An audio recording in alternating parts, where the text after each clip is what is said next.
Hello lovelies, I'm terrible at pimping my stuff, so here I am, pimping my stuff.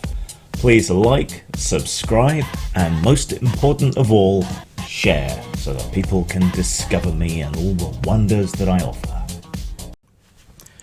Hello lovelies, I read Humankind, A Hopeful History by Rutger Bregman over the weekend, which was no mean feat. I was able to skip a few sections because I already knew the stories, so if you've got historical grounding or some philosophical grounding or whatever else, you should be able to get through it as quickly as I did. I think it's an important and interesting book, and I've been looking for something more positive to read and something more affirming about the positivity of human nature, and this definitely filled that gap, though I think it's a little too shallow in some instances to be a truly convincing thesis or statement. It relies far too much on anecdote and pop science, which is something that he actually criticizes in the book as well. But overall, yeah, very, very good indeed, and well worth a read. And it presents a sort of philosophy that I think, for me, appeals to what I've been calling radical pragmatism, and something more nuanced and between the current sort of bipolar world that we live in at the moment, where you either assumed or you are in one extreme or the other, and this is finding some sort of middle way. Most of us, he argues, and a great deal of our society and the way that we run things and who runs things is predicated upon the idea that most people are somehow innately evil or selfish or self-serving in some way, and that very much does drive modern conservatism, not even on the far right, and it drives a lot of authoritarian left-wing movements, the idea that we must force people to be nice, that it requires force or training or various mind-altering effects in order to get people to be nice. And this takes the opposite point of view, that human beings are innately nice. And traditionally that was a view held by the left wing, and one that was arguably destroyed by the total collapse of communism and Marxism due to its epic continued failure, and the rise of capitalism, which sort of plays into and often exacerbates people's selfishness and negativity, and this negative view of human nature that we're all independent, self-seeking agents. Neither view has ever particularly sat right with me. I used to say that the major difference between me and other left-wing people was that I didn't believe in the intrinsic good of human nature, because for a long time, philosophically, in anarchism and communism and other ideas, the idea has been that if you remove the negative influences of culture, then people become more naturally communitarian and so on. And I've never really entirely believed that, because people can be horrible in even the nicest of situations. But equally, on the other hand, I do not believe that everyone is innately self-serving and selfish, because, well, you just need to look around the world to see that they're not. Now, you might remember Rutger Bregman. He was the person who went to Davos and chewed out a whole bunch of the extremely wealthy people there, telling them to pay their goddamn taxes. And I mean, I hear people talk in the language of participation and justice and equality and transparency. But then, I mean, almost no one raises the real issue of tax avoidance, right? And of the rich just not paying their fair share. I mean, it feels like I'm at a firefighters conference and no one's allowed to speak about water. I mean, the central argument in, well, Western civilization, I suppose, but then global civilization that we've imposed on everyone, I guess, is that of Rousseau versus Hobbes. Now, you know my hostility to philosophy, but it's important to frame this, I guess. So Hobbes's view is the one that is ascendant, as he presented it in Leviathan, that humans are naturally bad, or at least not altruistic, selfish, self-motivated, and it is only by adherence to some kind of greater power, be it God or state or a business or a king or something, even humankind as a whole, or an ideology like, I don't know, Marxism or neoliberalism or something. It's only by adherence to this gigantic thing, this Leviathan, that we can act as civilized agents who cooperate and do things together. Whereas Rousseau viewed civilization, Hobbes's Leviathan, society, whatever this greater thing might be, as the corrupter, and that our innate human nature was necessarily good and cooperative and nice and fluffy. This book leans more towards Rousseau, but more as a sort of correction, I think, a correction of course, rather than saying that Hobbes was necessarily wrong about everything, just rather that human nature is perhaps good, and that by accepting this and acknowledging this and relying on this a bit more, we might be able to build better Leviathans, better societies, more open, loving, and just societies. It does rely overly much on anecdotes, and not even all of those anecdotes are true necessarily, but this is equally true, if not more so, of Hobbes's view. We're probably all familiar with Lord of the Flies. If your school was anything like mine, you were forced to read it and to watch the movie, despite it being a rather dark, nasty little tale. And many people's view of human nature is like that. That without some Leviathan, some society, some leader, something to pin your flag to, that we will resort to savagery, and poor old Piggy gets a rock dropped on him. You know, basically, that's the idea. But the thing is, something akin to Lord of the Flies has happened in real life. It's been in the news again recently, largely because of Rutger's quotation, I think. But there was a small group of kids who ran away from school in a boat, ended up washed up on an island, left alone for, I think it's 18 months, 6 months, 18 months, can't remember exactly. A long time, long enough for them to go full Lord of the Flies, but they didn't. They became extremely cooperative, they helped each other out. Their natural inclination in this natural experiment of the Lord of the Flies was that to be cooperative, to work together, to survive. And our evolutionary history and our nature as human beings does seem to be cooperative.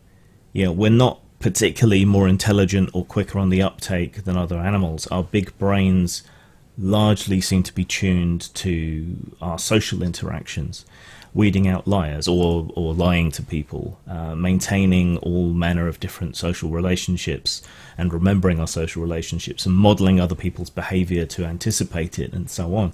That's the big thing. Learning from other people, learning about other people, reacting to them, that's our advantage. And it is through our cooperation and our ability to learn from others that we have propagated and become the most dominant species.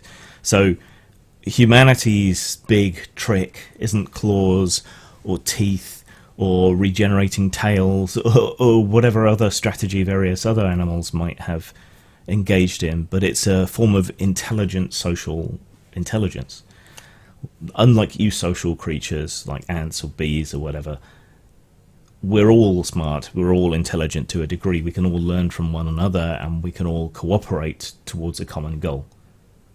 So our tendency must, therefore, be to altruism and towards empathy and compassion and social structures.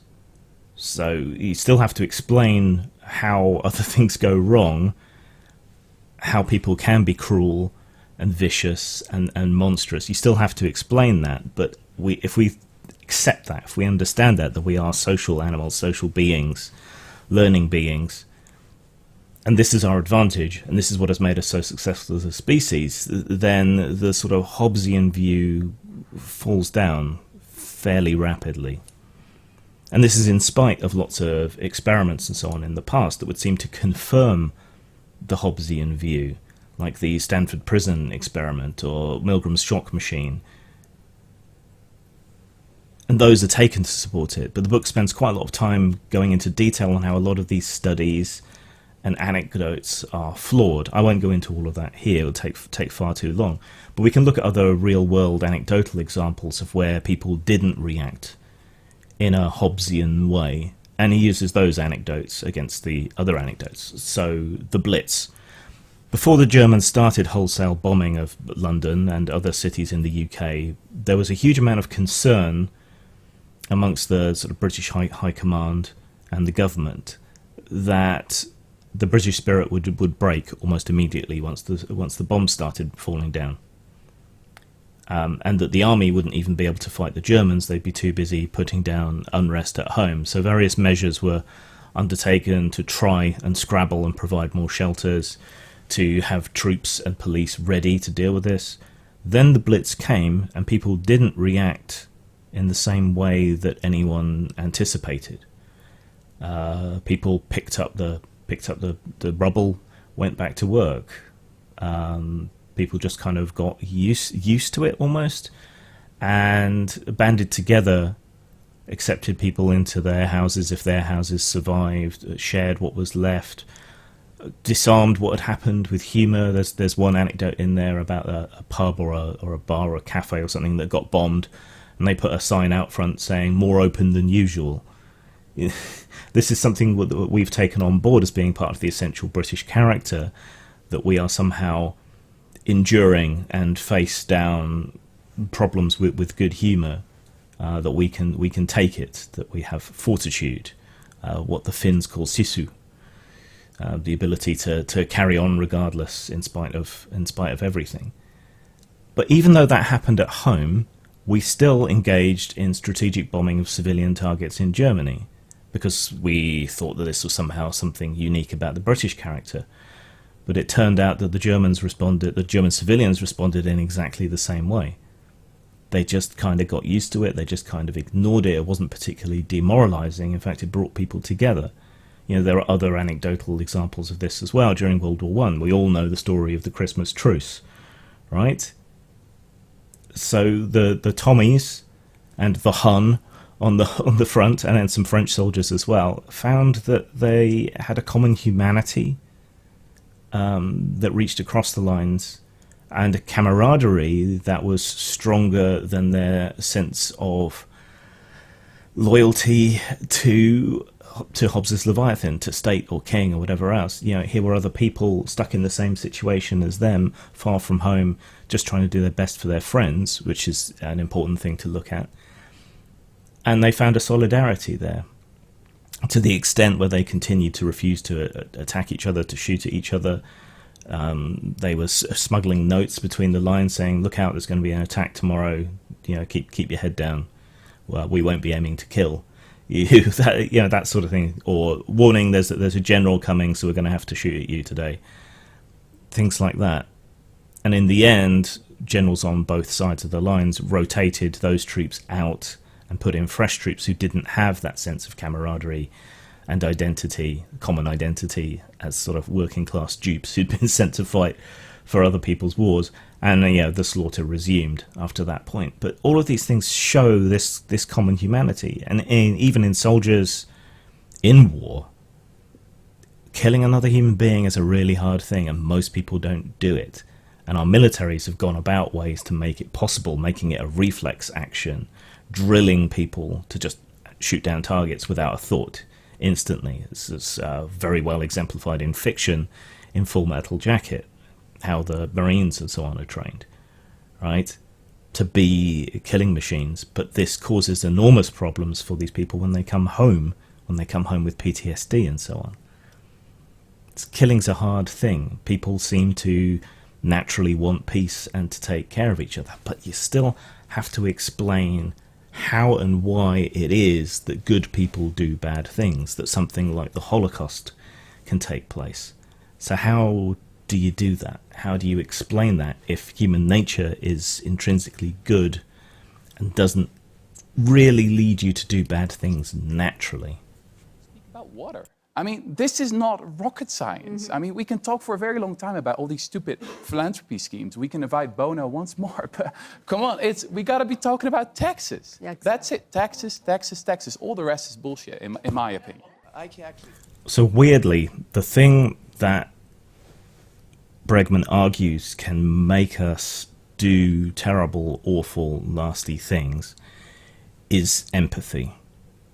And he gives several examples of that. So if Hobbes was wrong, and if it's not the Leviathan that makes us do things, then why was it that the Wehrmacht, for example, when it was obvious that they were going to lose, when they were pressed on two fronts by the Allies on one side and the Soviets on the other, though technically that's still part of the Allies, but you know what I mean.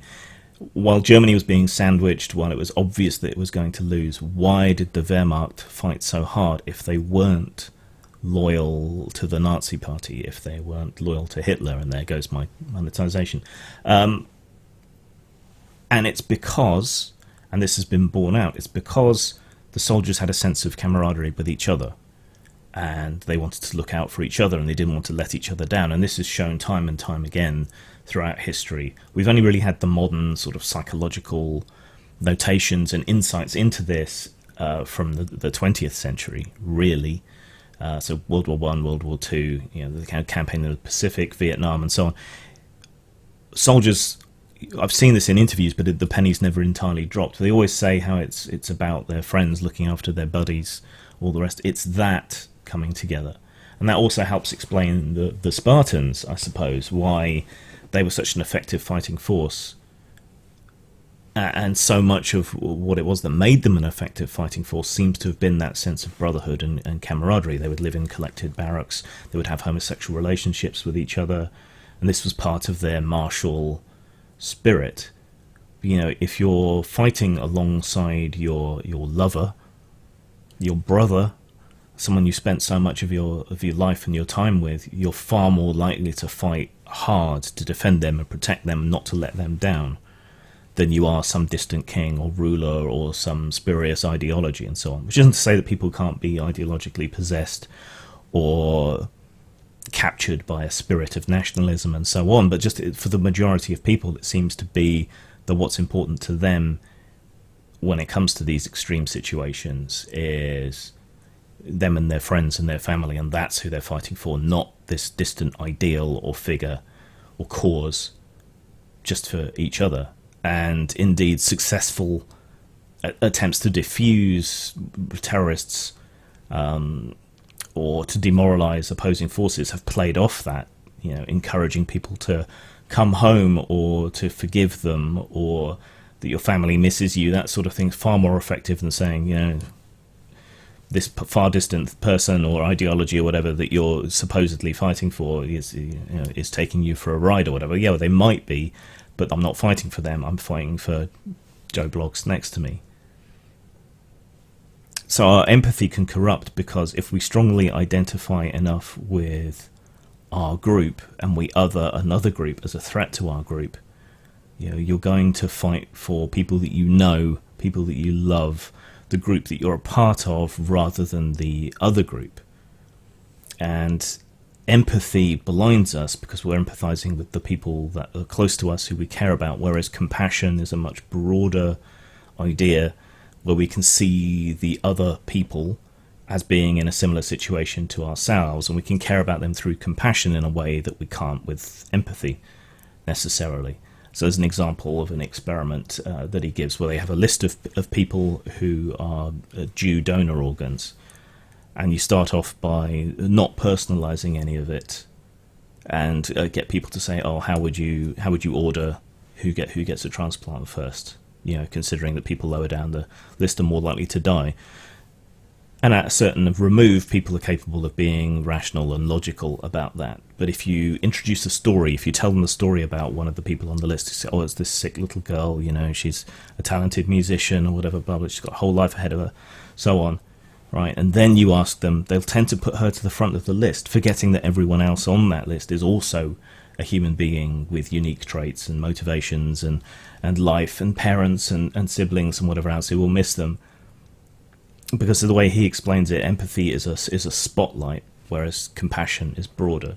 There's also an aspect here in that power tends to corrupt people, and this seems to be something that everyone largely agrees on. And the systems that we have in place reward people with power for bad reasons.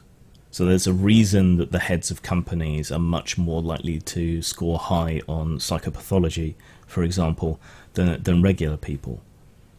Partly it's because they're good at exploiting other people. They're the 1 in 100 that are psychopaths that do lack this sense of community and empathy and compassion, and that allows them to game the system to one extent. And this is where I think this Rousseauian view, the view that Bregman puts forward, falls down, because there are bad actors, and while we can maybe change our system to not reward those bad actors quite so well, at the moment, they have the power, and they will use the power, and our empathy and compassion and our general tolerance for the status quo and our lack of desire to change things, because that usually involves violence and upending things, that's what keeps them in power and keeps them in place, and they view the world through their eyes, and so they mould the media and the way companies work and the way governments work and so on through their own eye of suspicion and exploitation,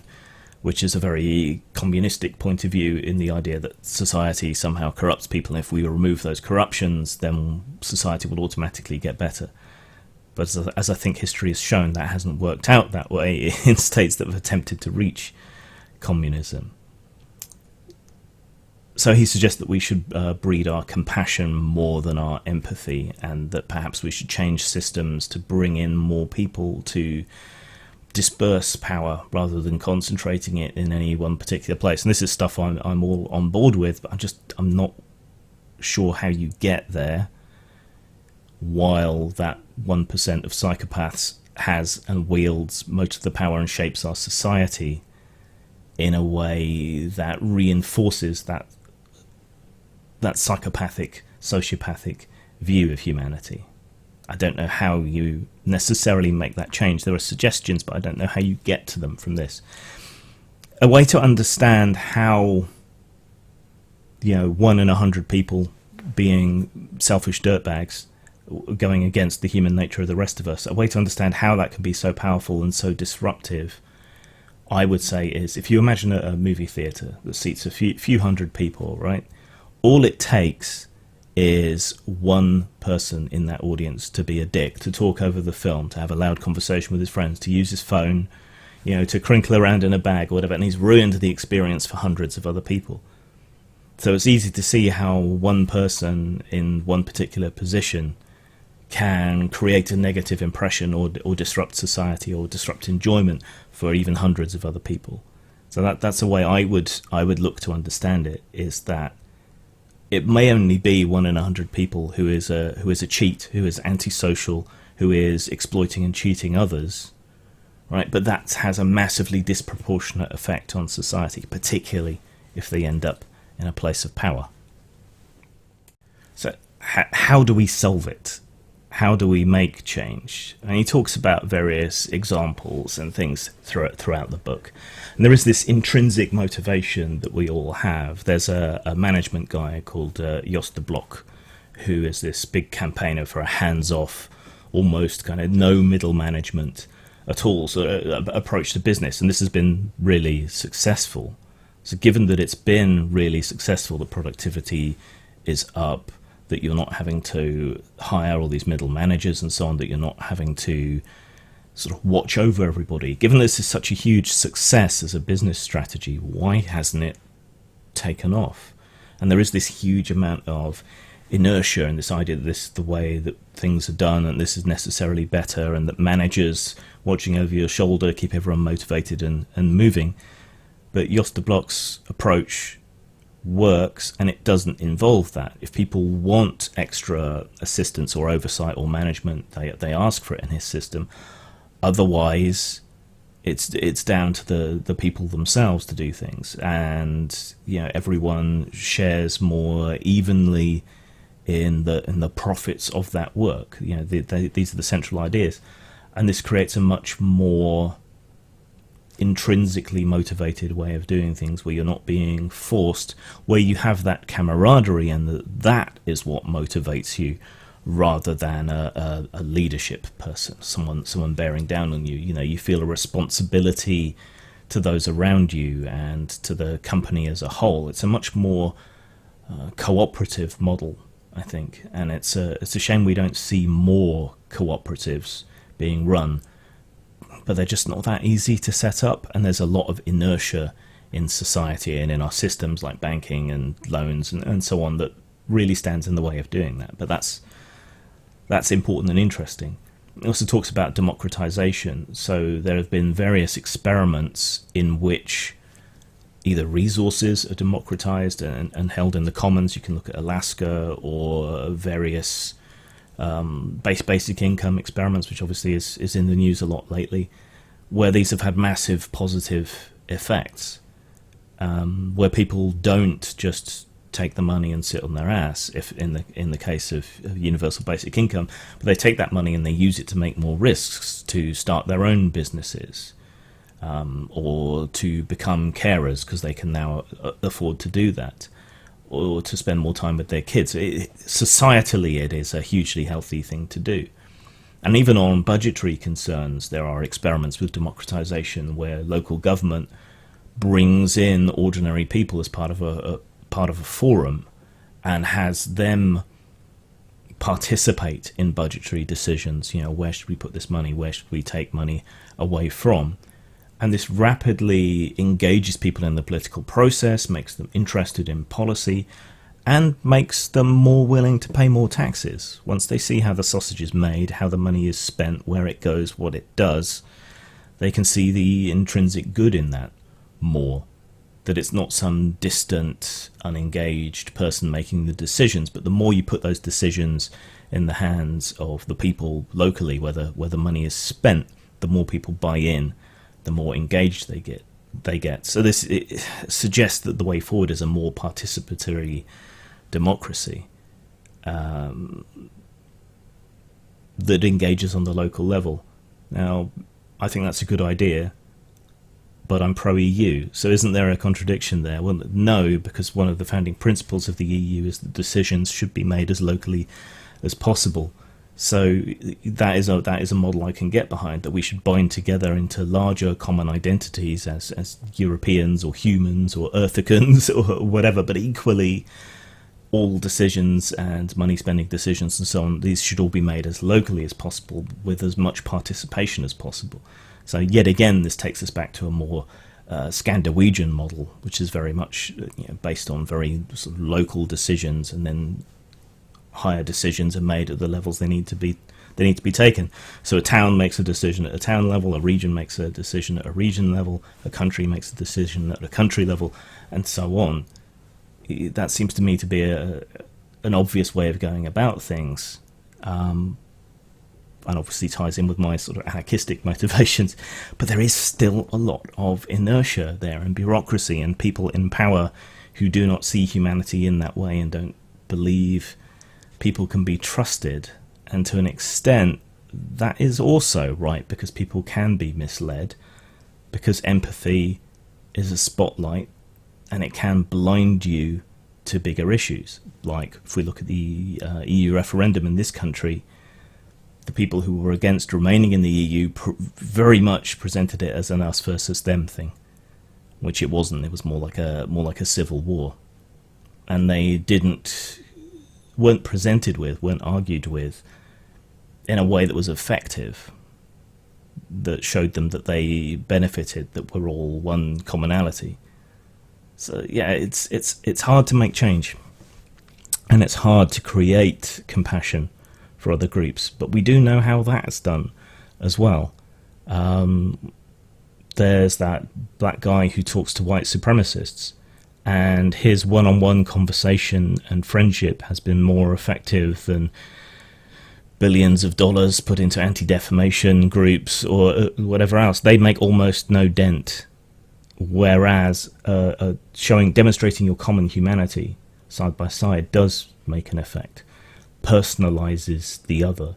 Similarly, if we look at the EU voting again, the people complaining about multiculturalism and so on, however much it didn't really apply in this case, they largely lived in places where there wasn't much in terms of multiculturalism, whereas the people who were predominantly pro-EU and didn't buy into those arguments lived in areas that were already multicultural. So if you live cheek by jowl with people who are ostensibly different to you, you see and you understand your common humanity, and it becomes harder for us versus them to take root.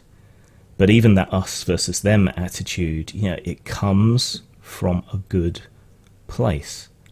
It comes from wanting to do good for your friends, your brothers, your family, whatever else. But that's how it gets twisted. And that's a really hard thing to process and understand. I know this is a long video, but I didn't want to do just a standard sort of book review. I wanted to discuss the ideas and the points that are raised in the book. And Bregman ends with the sort of 10 Commandments, which is a very sort of useful way to frame this. So I'll just tell you them, and then with regard to some sort of recent events, I'll tell you how I would go through these and how I think. So his 10 Commandments are: when in doubt, assume the best, think in win-win scenarios, ask more questions, temper empathy and train compassion, try to understand the other, love your own as others love their own, avoid the news, don't punch Nazis, come out of the closet about doing good, and be realistic.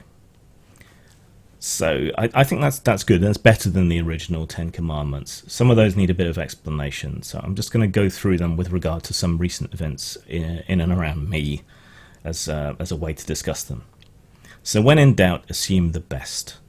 This is really difficult. It is very easy to just think that the person on the other end of an argument or a culture war or a debate or whatever is just plain freaking evil.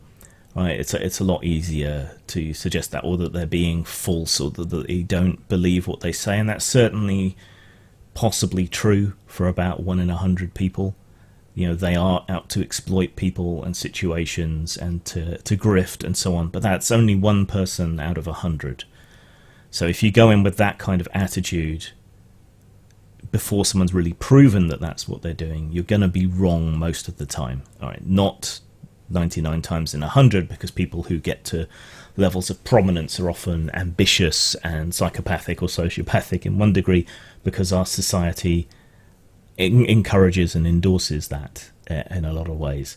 So someone who rises to prominence is more likely to not be acting with good motives, but still the majority of people are doing things with the best motives in mind. Now this is really hard to do. I try to do it already before I read this. I'm going to double down on trying to do it more, but it is really, really difficult. So, for example, I'm an atheist, and when people preach to me, it is super annoying. And it's easy to see that in the kind of dominionist mindset that they just want to control society, control everyone else. But if you try to empathize with them and to assume the best possible motivations, to steel man where they're coming from, which is something I've been encouraging for some time, they just want to save your soul. They want to prevent you going to hell. So from within that belief system, all this annoying, controlling, policing, authoritarian behavior that they're engaged in, it comes from a reasonably good place. Similarly, when we look at social justice warriors, right, I can agree to a large degree with the motivation and the intent, which is to create a more loving and tolerant and accepting society for everybody. But I believe that the way they're going about it is wrong, because it doesn't help to understand their motivations, or to even say that, I understand where you're coming from, I agree with a lot of what you're saying, it's just the way you're going about it and what you're doing seems to be creating the opposite. They're not going to listen at all because they're still regarding you as evil, unfortunately. So it's hard, especially when someone else isn't assuming the best out of your motivations. But if you can get to a point where you're both steel manning each other's positions, considering the other person's motivations in a more positive light, then you might be able to get somewhere. But it's very tricky, especially if the other person isn't also assuming the best. But I'm going to try doubling down on that. Think in win-win scenarios. So how can we both come out of a scenario with what we want, or with us both gaining something, or gaining more than we lose?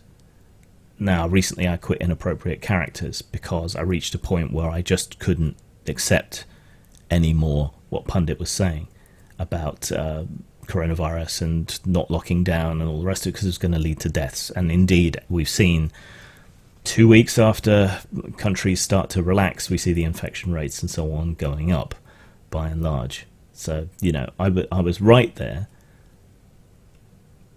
But if I assume the best, he's concerned there will be more deaths and so on as a result of the economic downturn than there ever would from COVID.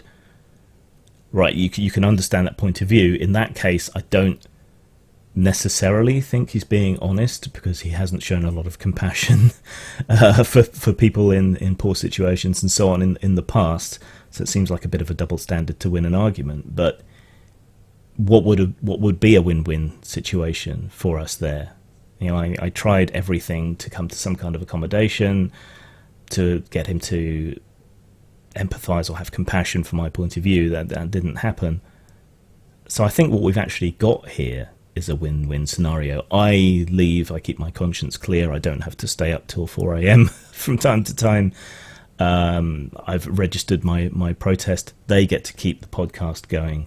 So all things considered, I think that's a win-win scenario for everybody, even if it wasn't truly a negotiation. Ask more questions. This is because you need to understand the other point of view. This can rapidly descend into Socratic questioning, unfortunately, which can start to seem hostile or irritating in the way a toddler asking why constantly can. But you do have to ask questions to understand someone's point of view, and people are usually open to explaining themselves. Now, this is actually part of the problem we're finding. This alt-right pipeline nonsense largely takes place, I think, not because people are inclined to the right or are being led there actively or with any kind of motivation by people that are accused of being part of this pipeline, but it's just that if you question the SJW progressive side of things, they rapidly turn hostile and block you, whereas people on the right are happy to answer questions endlessly. So I think it is certainly a very useful way of doing things, and it's an effective argument and debate and culture war tactic, whereas blocking people and cutting them off and it's not my job to educate you. Yes, it is. I'm not going to commit the emotional labour to discussing this with you. No, you absolutely have to if you want to make some kind of change. So I'm going to try and ask more questions rather than assume. Temper empathy, train compassion. Now, that sounds weird because we tend to think of these things in the same way, but as we covered earlier, empathy is more of a spotlight upon one particular person, whereas compassion is a more general concern for others. Try to understand the other, that ties in with the rest. I think I already try and do that, but we all fail. Love your own as others love their own. This is a bit of a hard one to wrap your head around, but think of a plane crash. A plane crashes in a foreign country. It's on the news. 600 whatever people have died. It barely makes an impact on you. Maybe if a handful of people on board were from your country, that does have an impact on you. If it's a friend of a friend, that has a bigger impact. If it's your friend, it has a bigger impact. If it's a member of your family, it has a bigger impact. Right? So he's trying to say that there is nothing wrong with showing concern and worry when it's something that's closer to home, when it's someone that's closer to home. There's nothing wrong with that. That's understandable. It's human behaviour. You have more relationships in common with those people. Of course you're going to feel more for them. But you should try then to understand that other people are going to be upset in the same way, even when it's not anything directly to do with you or someone from your country or your family or whatever else. So I like the pragmatic realism here, in sort of the way that he admits that obviously we show more concern for people closer to us, but then we can use that to train our compassion. I like that. That's interesting. I don't know how doable it is, but it's interesting. Avoid the news. Increasingly, news hasn't been information, so I can understand that. And there's always a natural bias towards the negative, in the same way that one bad review is worth 10 or 100 good reviews of something you've done. You know, we remember the bad things, and for good, sound, evolutionary reasons.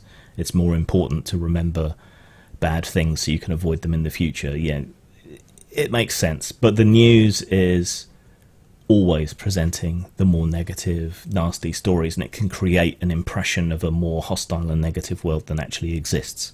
So there's an acknowledged effect. In the UK, we call it the Daily Mail effect. In America, some people call it the Fox News effect. You know, everything's bad, everything's awful, everything gives you cancer. And many of these stories are true, but they're creating a more general impression that isn't true. I don't agree necessarily here, because I like to keep up on things. But the news is less and less about keeping up on things and more about rah, rah, rah, my team. Don't punch Nazis. Couldn't agree more. It's unproductive. It reinforces their worldview, makes them feel legitimately victimized. And if you go around punching Nazis and shutting them down and whatever else, it is legitimizing their worldview. So he takes the approach that rather than doing that, you should attempt to humanize yourself in their eyes. You should engage, even befriend them, and try and lead them away from it, if you can. But punching them, shutting them down, censoring them, silencing them, doesn't do anything helpful. Come out of the closet about doing good. I find this really difficult. Intrinsically, my personality is not one that's good at self-selling or crowing about anything good or shiny that I've done. People have been encouraging me to be more open about the good things that I do, but it's damn hard. And it's a cultural British thing to not be boastful, and it's also a personality thing for me. I am trying to do it more, but it's really difficult. And the last commandment, which I think is probably the best, is be realistic. He accepts and understands that there are flaws in the way that we do things, that we're imperfect, but the important thing is that you try to do good, and you accept and understand when you fail, and you take that as a learning experience and you move on from that. And that is really what is missing in the world today: pragmatism, realism. Now, realism doesn't have to be a negative thing. It doesn't mean you have to accept that people are just inherently bad and they do bad things. No, realism means being real about things, about the possibilities of things, how hard things are, accepting and understanding why we behave and think in ways that aren't necessarily the best. So of all things, be realistic, but reframing that in a non-negative, non-pessimistic way is probably the most useful and important thing that he writes there. Anyway, the book is very accessible, very understandable. I don't agree with him entirely, but of course not. Why would I? But it did provide a very much needed injection of positivity into my life this weekend, right when I needed it. So I will recommend it. Style isn't really relevant. Substance, I'd give it 4 out of 5. It could have done with some more substantial references and discussion in addition to the sort of pop sci accessible side of it, just to kind of back it up. But very good, and probably an important work for finding this new middle way that I think we all need. Enlightened centrism, if you will, and a more human and compassionate and democratized way of doing things. Whether that will be borne out, who knows, but the epidemic certainly makes for a possible crucible for a better world moving forward, as previous pandemics and plagues have. But it remains to be seen whether that comes through or not. Zang. It's been called misogynistic, racist, a hate group, reactionary. It's been blamed for Trump, for keeping women out of games and technology. None of this is true. If you want the real story, then you need to buy Inside Gamergate.